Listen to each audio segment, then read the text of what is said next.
My name is Jeff Thomas. I'm a photo-based artist, and I'm also an independent curator. And in regards to the exhibition that's here today, is kind of a culmination of a lot of different thoughts and ideas that I've been pursuing in terms of representation of First Nations people historically and in a contemporary sense as well. In 1996, I had an exhibition in Ottawa titled Portraits from the Dancing Grounds. And that exhibition was the first exploration that I took on in terms of, I looked at the gallery space as a way to, like a sketch pad, to put ideas and photographs up on the walls to see how they work together, whether they work together or not, and if the ideas that I was pursuing were sound. And it really represented the issues that I was concerned about, which was the urban Aboriginal person.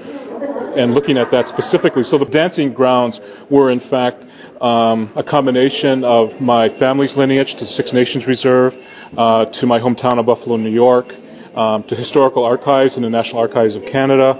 This was all part of what formed my particular dancing ground.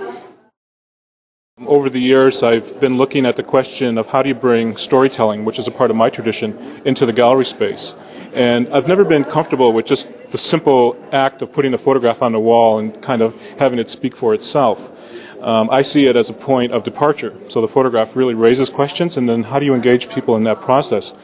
So here with this show is the first time that I've incorporated a spoken word piece in the exhibition itself. My son, who's a DJ and video artist, laid out the soundtrack for me and also cut in the dialogue as well. I guess it's more of my curatorial practice of looking at exhibition spaces and often wondering, how do you get people more engaged in being a part of the exhibition so that when they leave with the ideas and they feel that they've been a part of something that was going on in the space. How do you bring it to life? And in Aboriginal cultures, First Nations cultures, performative is always a part of artistic expression. And I feel that we should be able to incorporate this into the gallery space as well. So the way to do that, I bring in a miniature Indian figure and offer people to pose with him, and then I make a portrait, and in return they get a photograph of themselves posed with the Indian.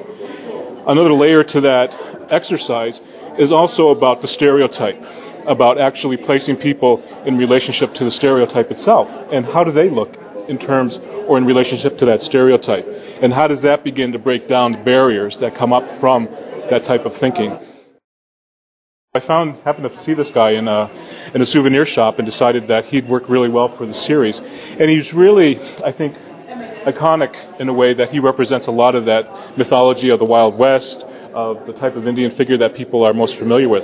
So if you were asked somebody, describe what an Indian is or what they look like, I would imagine that quite often this is what people would be familiar with. So here is that basis where it begins to kind of gel with the community in terms of, well, what does it all mean? Well, the technology is always important in terms of the type of images that you want to produce. I find that as I do more web-based projects, I find that digital has an element, a part to play in that process.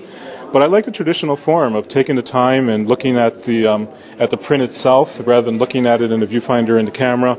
And that, I mean, it has its applications and it's working itself into my work. But in terms of converting to digital, it's not a part of what I do. I still like the traditional process of using a camera.